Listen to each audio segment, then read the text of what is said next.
Hello, everyone. Thank you for joining our webinar on ESG hosted by the UCLA Alumni Association, Board of Directors, Devin DeCow. My name is Allison Beckman, and I serve as a director at the UCLA Alumni Association on our Alumni Career Engagement team. We hope you leave this webinar equipped with more information on ESG, how to get into this emerging field, and how this work is affecting our world. It is my pleasure to introduce Devin DeCow, whose background focuses on social impact, sustainability, and ESG at Deloitte. Devin, the floor is yours. Thanks, Allison. And hi, everyone. Thank you for being part of today's conversation, whether live today or watching this recording later. Before I hand it over to our esteemed panelists, I thought I would establish some shared terminology to help us ground today's conversation, and then also share a little bit about my path into the ESG space professionally. If you ask each person on this panel to define ESG, we'll probably all share different definitions. I would say at its core, ESG is a framework originally created by investors for investors to quantify non-financial value and risk. That is, value and risk specifically impacted by environmental, social, and governance factors and externalities. An environmental, or E, impact may be a company's water usage or carbon footprint. An S, or social impact, may be something like a company's workforce safety record or the diversity of its supplier base. And a governance, or G, impact may be how a board operates or how a company ensures data privacy. That said, we might colloquially think of ESG as a business's impact just in the world, beyond just the money that it makes. We might think of it as linked to the concept of stakeholder capitalism, which is a theory on the purpose of a corporation that posits that corporations have obligations more than just to their shareholders, but also to their workers, their customers, their suppliers, regulators, watchdogs, the communities in which they operate, and the public at large. I definitely personally subscribe to that theory of capitalism. And while we might not all use these exact words, there tends to be conceptually a common agreement that the ESG framework, that ESG is a framework, it's a vocabulary, but the work of ESG, that is how ESG impacts are created, the strategies, the programs, the interventions to mitigate a business's harm or to create net positive good, that's something that we might call sustainability, social impact, purpose work. So these are all part of today's conversation. The word sustainability is particularly confusing in my experience because in today's lexicon, in the US, we most often use it to talk about environmental or climate-focused sustainability work, the E in ESG. But in Europe and increasingly around the world, sustainability is meant to represent all of the work across E, S, and G. The use of the term in this way really grounds us in the fact that we believe for a business to continue to succeed, to exist, to be sustained, sustainable, it must consider more than just profits and shareholder value. Sustainability work is good for the world, but it also allows an organization, a business, to be resilient, to navigate disruption, ultimately, again, to be sustainable, to thrive. So we're here today talking about ESG in part because it's been a buzzword caught in the crosshairs of the woke capitalism movement that you may have seen in the headlines. Very well-known business leaders are taking stands on these issues, and the newest generations of the workforce are seeking purpose in their careers more than ever. However, I do want to acknowledge ESG is not a new thing. ESG investing, which is specifically around making investment decisions based on some of these E, S, and G factors, took root in the 1960s. And while we've seen a rapid rise in the last 10 years to where it is now, especially in the last few years, it's a vast, diverse space, plenty of space for us to all play a role. So with that said, very quickly, before we get to our panelists, I wanted to share a bit about my journey into this career path. Again, hello, I'm Devin DeCaw. I'm a board member of the UCLA Alumni Association and a double Bruin, and I work in the ESG space at a company called Deloitte Consulting, which is a large multinational consulting firm. My clients are Fortune 500, the world's biggest organizations. How did I get there? I started my career in the social impact space coming straight out of UCLA in international development, working for an NGO in Tanzania. I transitioned into higher ed after realizing that I wanted to focus my career on making good in the world. And then I got a master's in education, where I really dug into how can emerging media and technology create platforms, spaces for individuals and collectives to instigate social change. I used that my degree at Harvard to pivot into social impact consulting, where arguably it was very much in the center of the ESG space at that time. And my clients were across the entertainment industry, celebrities, filmmakers, nonprofits that wanted to use storytelling to make a difference in the world. And this really pulled on my UCLA undergraduate studies in literature and film. I've always been passionate about how we can use stories to change the world. So I got to do that professionally. I realized in my social impact consulting work that I had adopted a very anti-capitalist mindset. I did not want to collaborate with the corporate sector. I was a social justice warrior.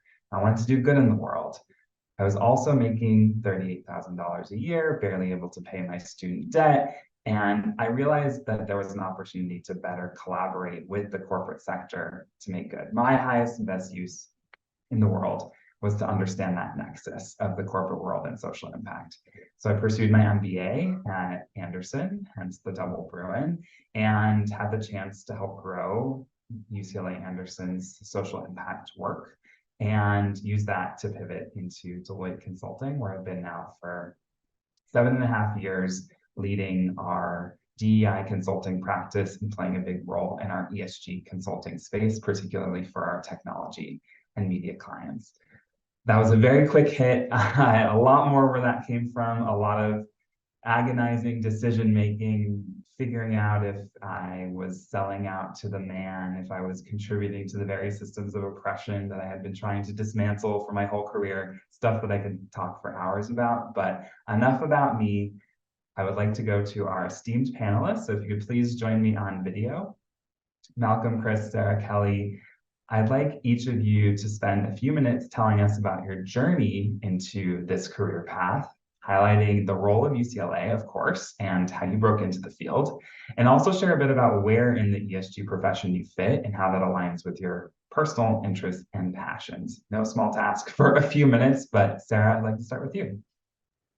That's great. I loved hearing your story more in depth. I think the interest around being like a social justice warrior, I'm not far from that, from where my story started.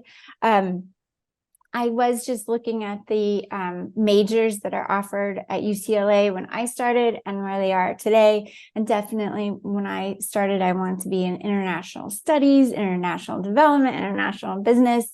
I ended up being a history major because I thought I would go into law. But during one summer, I got a great internship at a financial firm, and it kind of pushed me into finance from there. And I kind of got stuck in finance. It was during the dot-com bubble. There was a lot of money being thrown at students who were interested in getting their Series 7, Series 63, their broker's licenses. So when I exited as a student, a graduating student from UCLA, I already had kind of the qualifications that made me desirable as a new hire at a financial firm, even though that wasn't necessarily where I intended to go. That said, my journey into sustainability, I thought that sustainability was kind of already taken care of. I grew up in Southern California. There are windmills on the way to Palm Springs. There are windmills in Northern California. I, as an elementary student, won an award for a drawing around raising awareness car pollution. So sustainability was not at the forefront of what I thought I wanted to do. Law was, and corporate accountability was. So even though I ended up in financial services, I became increasingly aware of how large pension funds invested their money and what they were looking for in different portfolios. And some of that was social responsible investment criteria, meaning not investing in certain industries. And that, reignited my interest in the law and maybe pursuing another degree towards the law, re-educating myself, realizing that environmental issues and social issues weren't fixed, and maybe the law would have something to do with it. And I did go back to school. So it kind of echoes what your path, that like there's more education to be had to find your path through sustainability. And I did get a master's in environmental law and a master's in sustainable development while I was living overseas in the UK. And with that, I thought that I would work in policy.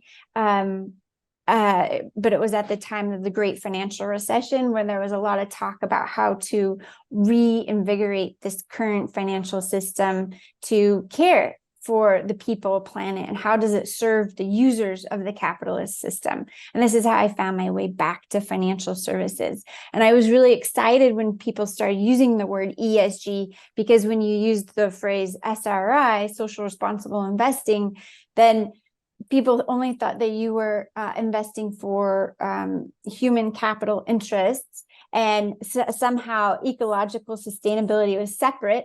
Sustainability entered the lexicon, and that was separate from social responsibility. And ESG seemed to be this great bridging, quick, acronym that would bring everyone together. So now I do work in financial services today. With my husband, we started our own mutual fund company that has one mutual fund that invests in real estate on sustainability criteria. And we sell mainly to financial advisors, and we have a whole education thing around investing for sustainability within the capital markets as they exist. That's me in a nutshell. The history major really helped with the whole integrated sustainability constant inquiry that you need. Thank you, Sarah. We're definitely going to want to dig a little bit more into how the UCLA experience shaped your career path as well. But Chris, why don't I hand it over to you? Sure. So it seems like a popular major, at least a popular interest, but I also majored in international development studies while I was an undergrad, because I was always really curious about the causes of poverty, and more importantly, the solutions around how to alleviate it. But when you start your classes, you quickly learn that there's so much more to poverty. It's multifaceted. It's not just about how much money you have. It's how you overcome the barriers you need to access the most basic of needs. And I also didn't really see a lot of the solutions from the academic side. It was a lot of critiques. So I was very interested in how can we kind of get this idea of capitalism to work for society. And I always think of the example of, you can, if you have a furniture maker and you convince him that, hey, you need to save the trees or else in 10 years, you won't have any trees to make your furniture with.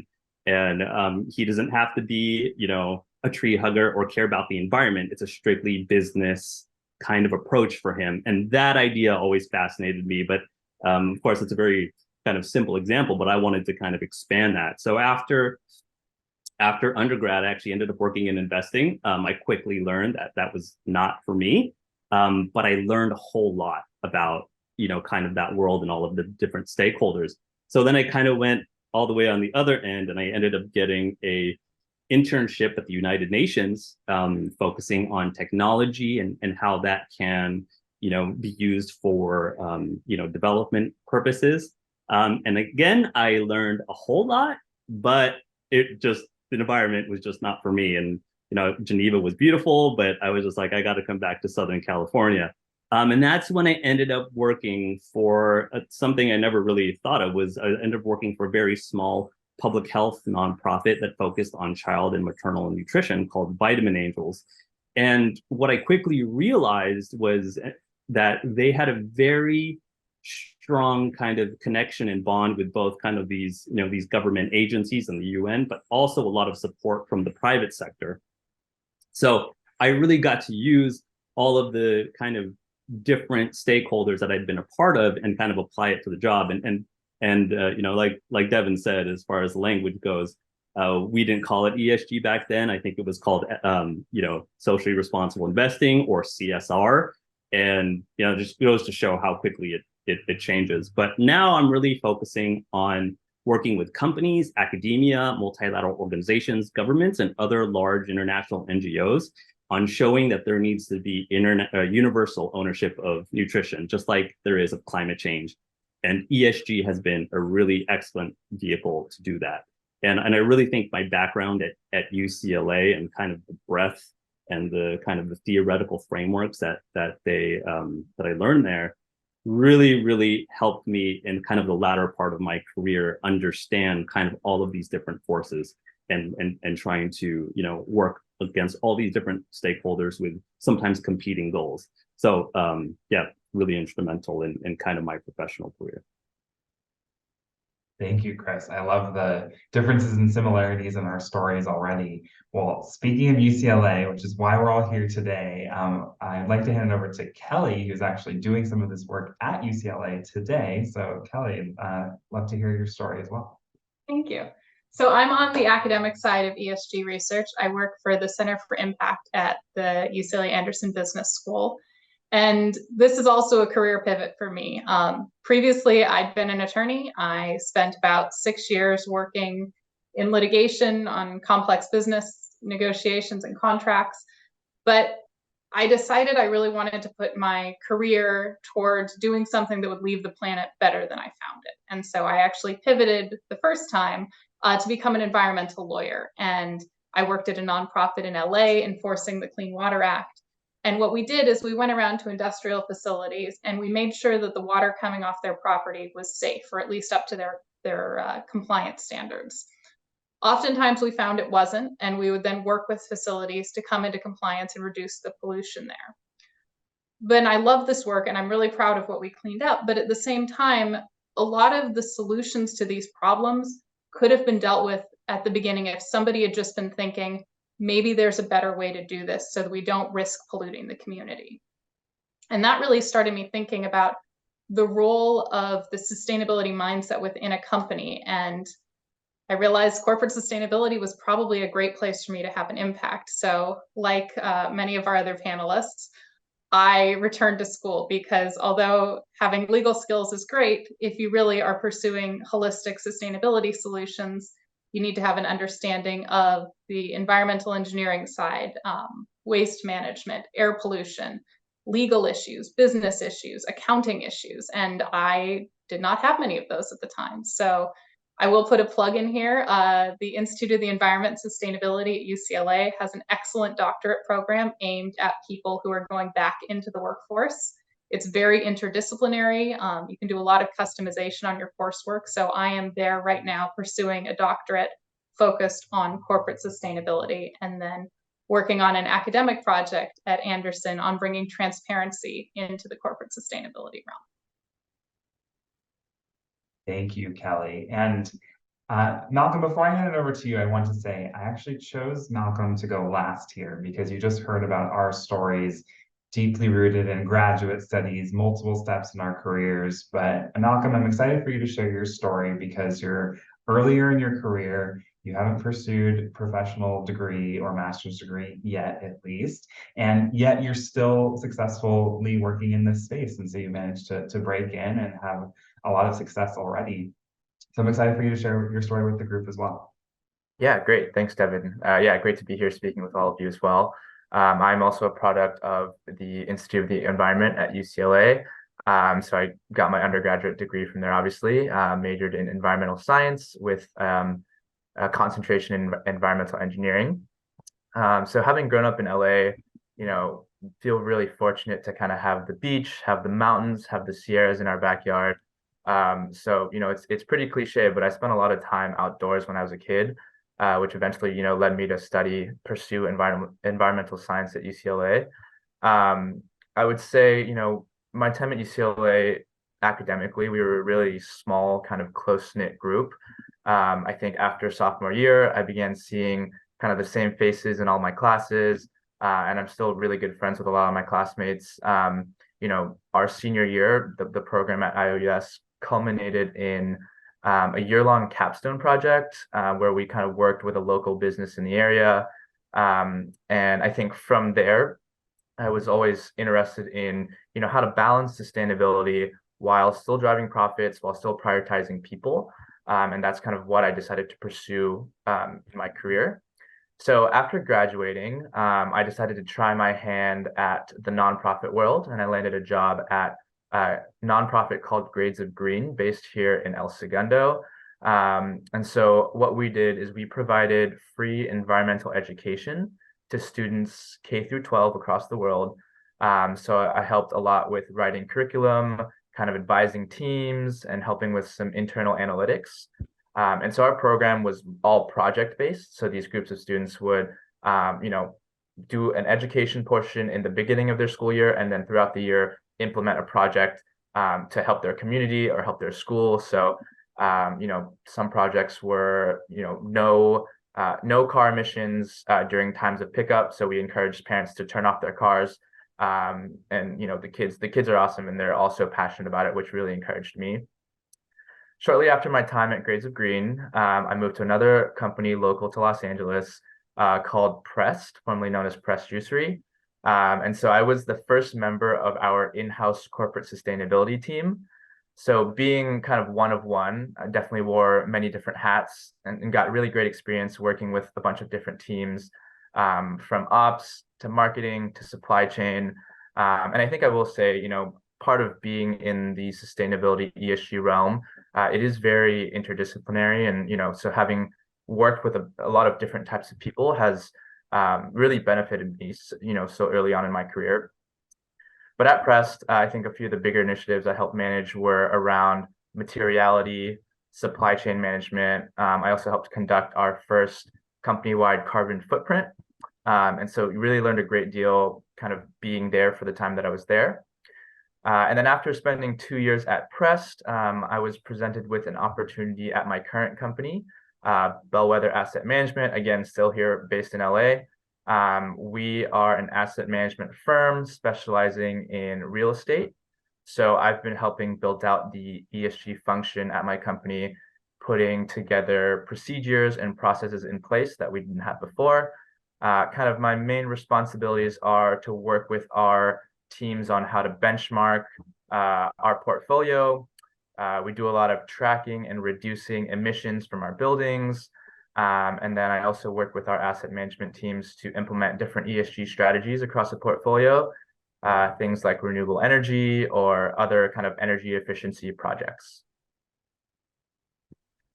Thank you, Malcolm. And thank you, audience, for letting us tell a little bit about our stories. I hope that this illustrated the vast array of paths that you can take and the many pivots along the way.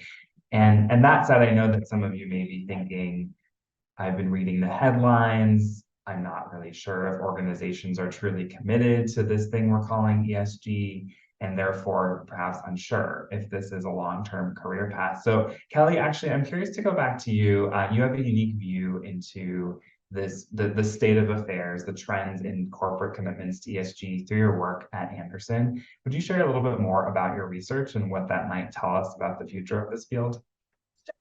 So at a high level takeaway, ESG is not going anywhere. It may go under a different name, it may mutate slightly, but right now, our research into the public ESG disclosures of the S&P 500 show that everyone is putting a significant amount of resources into these. And that may in part be due to the company's own desire to do this, to their stakeholders, to investors clamoring for it, but there is a lot of pressure on companies to issue these disclosures.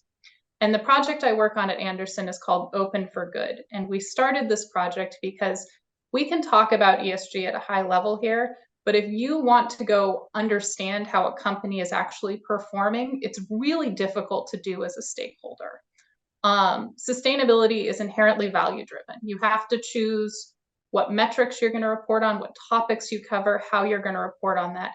And right now in the US, this is almost entirely voluntary. So every company reports a little differently. So if you're looking to compare companies to each other, there aren't great public free ways to do that. So what we have done is started a project where We provide transparent, accessible, and unbiased insight into the corporate sustainability disclosures.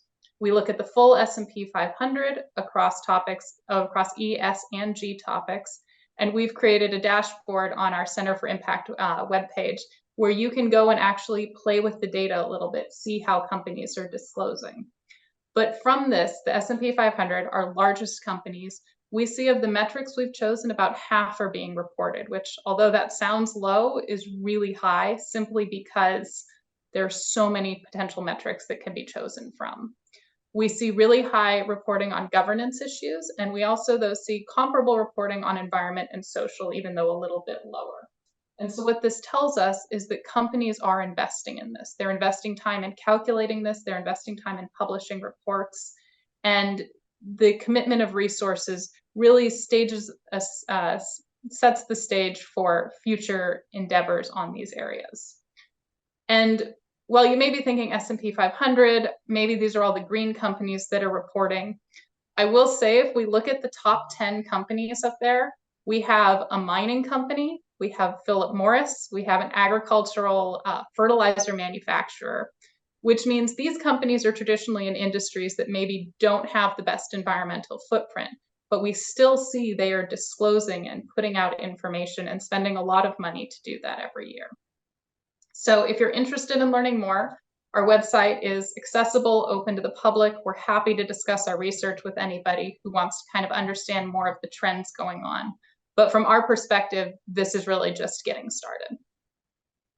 Thank you, Kelly. I know when this was announced, I, as an Anderson alum, played with the data. I was so excited to see it. So thank you for your work on this and for the whole Anderson community and the commitment here. I think this will truly make a difference. And one mantra we often say in the ESG world is that measurement inspires or instigates action by forcing a framework of metrics that then inspires the action that goes behind it. So disclosure is extremely, extremely powerful, and that's really the root of the theory of change here. So exciting. I'm curious to get the rest of the panel's reactions to what Kelly just shared, or if there are any other trends that you're seeing around this space right now that you think would be interesting reflections to share with our audience. I would want to add, when I first started in this space, it was definitely motivated by corporate accountability. And at that time, the Global Reporting Initiative had been a nonprofit organization started by Ceres, another nonprofit in the US. Lots of nonprofits encouraging voluntary standards and trying to create voluntary standards, recognizing that traditional financial reporting that's required by companies wherever they are in the world, in their different jurisdictions, that it wasn't telling the full story to all the different types of stakeholders that they might have. That's not just a shareholder. And so it has largely been a voluntary kind of movement based on all these different stakeholders iterating in real time over the last 25 years. But I don't want to confine it just to the corporate space. Of course, we invest in companies based on these corporate reporting things. But I know, Chris, you're in philanthropy, so. Yeah, so I'll echo what my esteemed colleagues have said here. We're seeing a lot of not just investors and companies, but governments and other NGOs actually coming to us and asking, hey, is this initiative really impactful for this set of stakeholders? And on top of that, I think what also we've been seeing as far as our corporate partnerships go is a lot of, even in the US, it might be a little bit, shaky as far as, the whole ESG conversation, but, in the EU, it's increasingly becoming mandatory. So it doesn't matter if you're a multinational company and one place you operate says you don't have to disclose it, but another one does, you're probably going to end up disclosing it for everyone anyway. I think the third thing is, just from the perspective of data, I highly doubt investors are going to say, please give me less data to evaluate your operations. So maybe if it's not called ESG, it's whatever they end up, renaming it to. I still think kind of that core idea of disclosing more and becoming more transparent is absolutely not going away. And just to piggyback off that, I will mention the US is expecting the SEC to issue proposed climate disclosure, or their final rule on climate disclosures later this fall, in which case some aspects of climate disclosures may become mandatory here. Yeah, real quickly, kind of echoing what everybody else said. Chris, you kind of hit the nail on the head there. We have some of our portfolios who are, a fraction of our assets are in Europe, and we've kind of just pulled everything together and are reporting, according to their standards. And maybe you can kind of address this from professionals who are trying to enter the ESG space. I think in my experience, there are companies who are just beginning their ESG journey.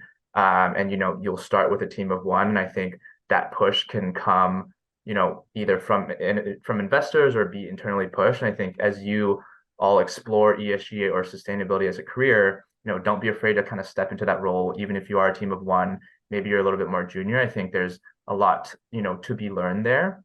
And then on the flip side as well, I think, if you're lucky, you'll find a forward-looking company that is growing, expanding their team to be a team of 1, 2, 3, and has something that's already built or established. And I think, I find that these companies are kind of on the cutting edge of how to use ESG as a framework for decisions. And I think there's also so much value there. Thanks everyone for your reflections there. And Malcolm, you teed up my next question perfectly. Is panel, I'm going to go to Sarah here first, but I'd like you to share with the group, what skills do you think someone would need to enter and then continuously adapt to this really ever-changing field? I think Malcolm is a great example of someone who's developed a lot of skills over a relatively short career, and perhaps this is a common story in the ESG space, actually. So Sarah, someone who's been working in the field for a little bit longer, I'm curious, what is your perspective on the skills that someone would need to think about or cultivate if they were to enter this profession? So definitely the skills of inquiry and constant change and curiosity, and not giving up. I mean, kind of going back to the, in the 1998 course catalog at UCLA versus the course catalog today, there's a lot more interdisciplinary things that are in there. So I feel like someone, myself, who entered the job market when things were a little bit more siloed, even though we still talk about that today, but a lot of the sustainability jobs were in the developmental space, developmental studies, international development agencies. And I think that there's more of a bridge, an easier time now for corporations to say, we need someone around sustainability. We're okay with anyone who wants to take this on. So hopefully, just that skill of adaptability, flexibility. But I think people entering this space today have it probably a lot easier because there's much more available than there was 15 years ago. Chris, what about you? What skills do you think folks would need? Sure. So I completely echo what Sarah has said, but I also will say, just based on this panel, I think it's really clear that the breadth of this of what ESG is so wide. And I just feel like based on where your interests are, there is probably a place for you just in terms of hard skills. So if you really like numbers and the quantitative stuff, there's data analysis and reporting. If you are more into like marketing and communications, that's a big part of what ESG is. It's kind of marketing this idea to it and getting internal and external consensus from stakeholders. And then there's also just the whole area of specialization piece. So, Malcolm, he came out of kind of the environmental specialization, but there's also kind of the social pieces. There is, learning how to measure impact. I just think the field is so wide that I think you'll probably have an easy time finding an area you want to work in. And I think it's just a matter of figuring out how to, match up with that type of job role with your kind of innate passions and skill set. Yeah, thanks, Chris. When I'm talking to folks about this career field, I often think of it as a T. There's the breadth and the depth, and the universe of ESG topics. Several of us have used this word topic because And there's a typical step in ESG work that involves identifying which topics or concepts are material to an organization's business operations or organizational operations. And that universe of topics is vast. It hits all the ESG things that we've mentioned and even more that we haven't mentioned today.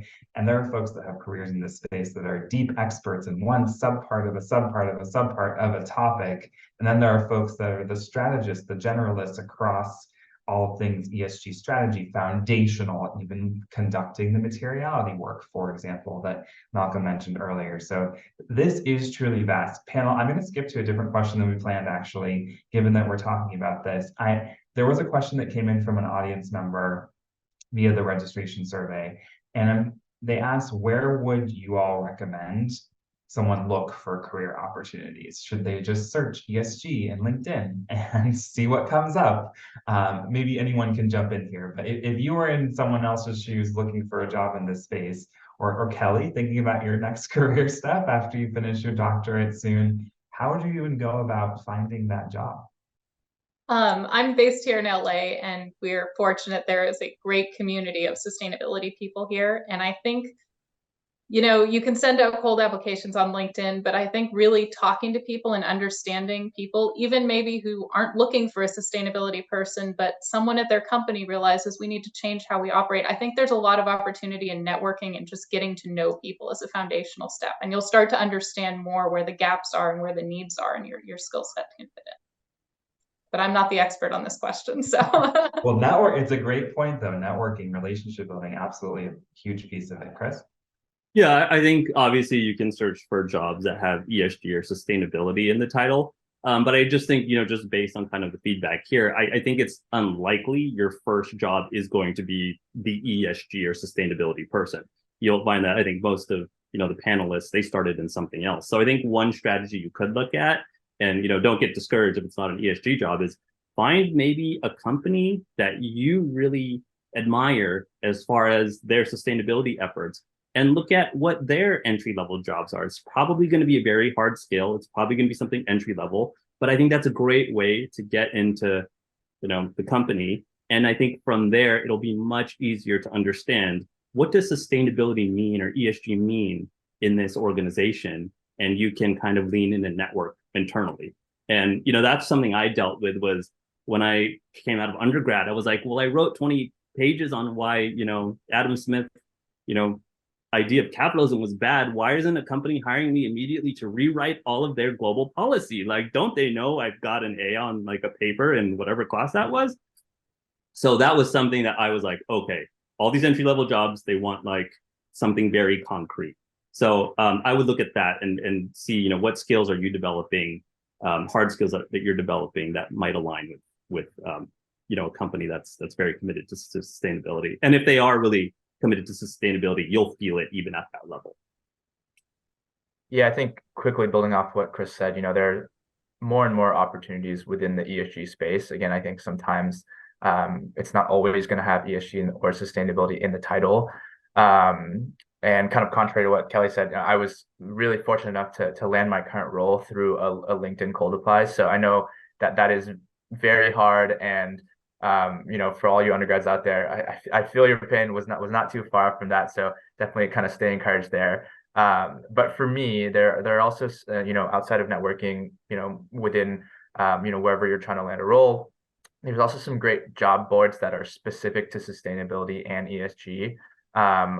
There's a list called Ed Sustainability Jobs. And, this guy, he does it purely out of the kindness of his own heart, kind of sends out lists of jobs, I think every 2 weeks. And then there's also another company called Climate Base, and they are specific to climate related jobs. So check those out if you have not yet. I would just echo all that about first of all, like you might want to work for a group like Patagonia that explicitly says that they are around sustainability, but your job there might just be, the digital marketing person, and your stories might be about it, but your day-to-day will be in MailChimp or whatever they use. Whereas, maybe you're really passionate about aviation or passionate about just getting paid. And so your first job might not be the end all be all, but if you indicate that you're interested in sustainability, maybe you can, be the person who leads, the recycling club at the company and just kind of inch your way in. That's a lot more realistic. Unfortunately, not as like dramatically exciting, but just stick with it. Thanks, Sarah. Yeah, and I think for those maybe looking for a first job in this field or struggling even to make the jump from your current path, I think what the panel is demonstrating is that any job can be an ESG or sustainability job in some way. It's how you focus your time and efforts, how you support the company's mission. I know I tell people that all the time who want to break into the DEI space, particularly. Anyone can further DEI outcomes, create a more equitable work environment for all of their colleagues, for customers, for the world, in whatever your job is. So I know that's a little bit of a mental shift. If you are the MailChimp operations person, it may be hard to make those connections every day. But I think what you're hearing from us is that encouragement that you can find those paths. There is a way to contribute to creating a more sustainable world. On the little bit more formal side, we did get a question in from the chat. This person asked, like the LEED certification for buildings and urban planning, is there a general ESG certification for someone interested in an ESG career? And Sarah, I know you have some thoughts on certifications, actually. I'm curious if we could start with you here. What are your thoughts on what certifications or certificate programs, coursework might be out there for professionals looking to develop more hard technical skills in the space? Sure. So for someone maybe who's more a generalist, I know a lot more executive education groups like UCLA now have a sustainability certificate. I'm not being paid to plug this, but that cropped up in the last couple of years. And I wish that was there when I was making my transition. I didn't have to go back and get a whole master's just to explore, would this be the right shift for me? There are several new certifications within financial services, for sure. The CFA Institute, the Chartered Financial Analyst Institute, that's what they're known for, has the CFA in ESG investing certificate, and people are starting to ask for that on their job applications. There's also SASB, the Sustainability Accounting Standards Board, which is now part of the International Accounting Standards Board, also around the financial space, but they have the Fundamentals of Sustainability Accounting credential. I actually ran a city group with another colleague in investment services for people who took the FSA, and there were people who were not in financial services who were taking the Fundamentals of Sustainability Accounting just because it was a very practical tool. And I would recommend getting that because it looks at it, yes, from a historical investment perspective, but also from what are companies doing, what can they do? So those are two specifics. And then, any executive education, other schools, not UCLA, also are offering sustainability certificates. Yeah, I personally did the executive ed program at the Berkeley School of Law on ESG and sustainable capitalism. And while I'm sure it's not as amazing as the UCLA one, it was very impactful. I learned a lot. It's a really well-run program. So as Sarah said, there are several options from amazing universities out there, including other UCs. Any other thoughts from the panel on certificates? Great. Just a reminder to the audience, please feel free to submit your questions. I do have one more question here. And this one is, how can an undergraduate majoring in anthropology and mathematics demonstrate their relevance and utility in this field? I'd love to open it up to the full panel. I'll start by saying, I hope that you've heard in our stories so far that there are many paths into this work. Just as a reminder again, my major was American literature, and here I am working in this space. So it's quite a vast jump there over the course of multiple pivots in my career. But I would say any career path is relevant. But does someone on the panel have specific thoughts for maybe this person's story? Anthropology, mathematics, how can they show that they're a great candidate to go into the ESG field? Yeah, maybe I can quickly touch on this. I think, a theme of today is, there are so many paths to enter this field. And in the last couple of years, there were times where I was like, I wish I was a business major, when I was dealing with that specific problem, or I wish I was a math major when I was trying to, deal with some coding problem or something like that. So I would say, maybe not specific advice to your majors, but just keep an open mind, when looking for roles. And I think, there is so much opportunity to pivot, especially nowadays, with, whatever type of role or type of job that you're looking for. And I think, keeping the hunt for that role that you can use your skill sets to also kind of make an impact and be within the ESG world. It's definitely out there. You just have to keep looking. And I will chime in, if you are a UCLA undergrad currently this coming year, we are always hiring students to work with us on Open for Good. So feel free to reach out to me and get some experience. I love it. Chris, we're going to chime in as well. Yeah, just really quickly, and I think I just want to reiterate that based on your degree, I don't think any of us here would say, oh, graduates from this major can't get a job in ESG. I don't think there's a single job or a single major we would say that about, right? And I think it's probably more looking around, what role do you want to play at ESG? Do you want to be more of an analyst? Do you want to be more of a change maker? Do you want to be an area specialist? And I think that's how I would approach it. Absolutely. While we're waiting to see if there are any more questions, I'm curious, folks, if there are any books, publications, podcasts that you read periodically or even regularly to stay informed about trends in the ESG space. Any recommendations?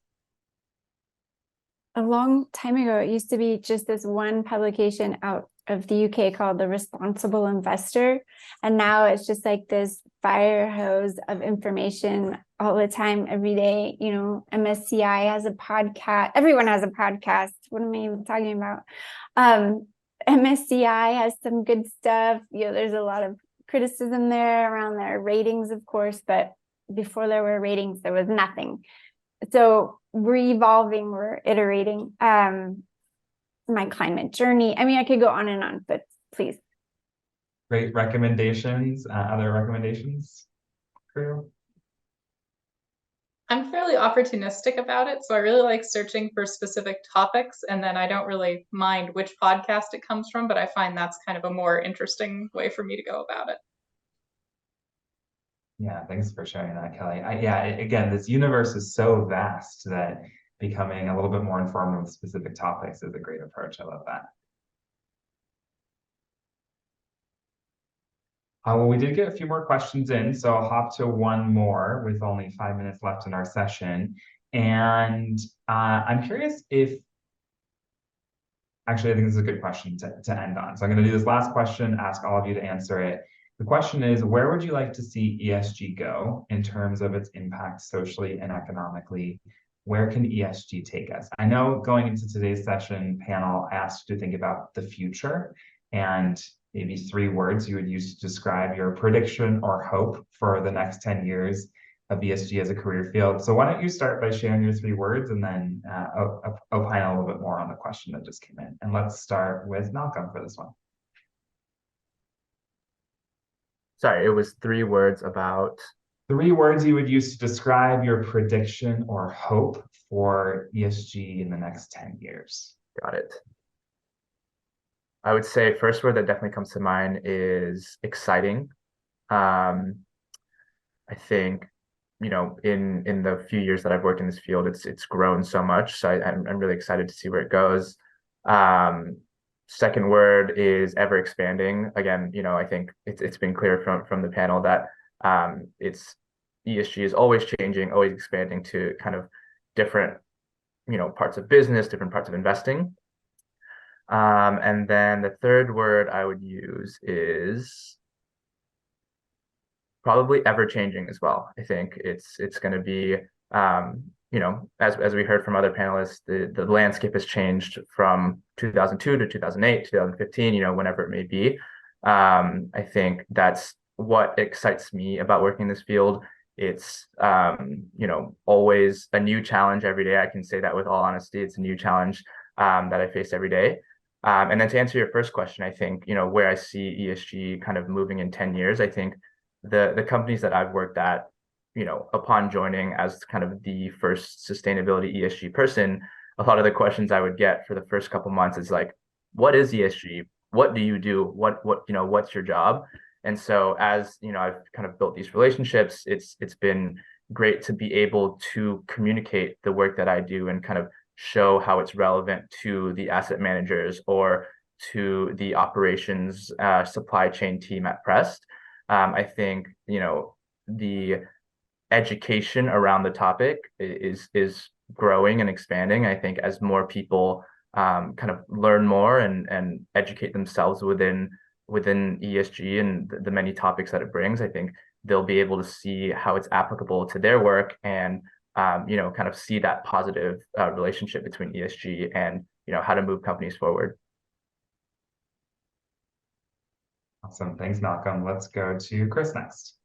Sure, very, very similar to Malcolm's. I picked evolving, it's always changing. I picked difficult, but I say that in a good way because it's never boring because there's always new challenges. And again, I think it's very exciting to kind of see what it can do. I mean, I was just thinking about it the other day, and it was like, you could argue that one of the largest car companies ever, Tesla, came out of this idea of wanting to save the environment, right? And what other companies are going to come out of trying to solve a problem? So I think that's why it's exciting for me, and to see how kind of capital markets play a role in that.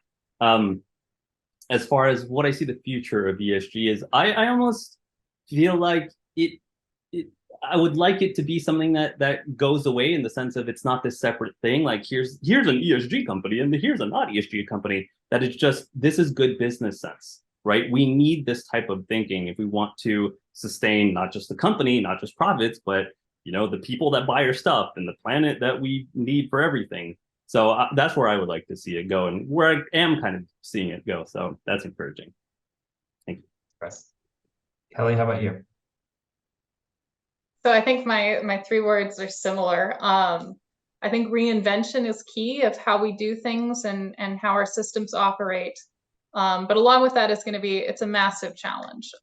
This is finding a whole new way to organize business and society if we're doing it right. But I think the 3rd word that's really key is collaboration, both within firms, understanding how we do it, and among firms and among business and government and academia, because some of these problems are just too challenging for any one silo to take on.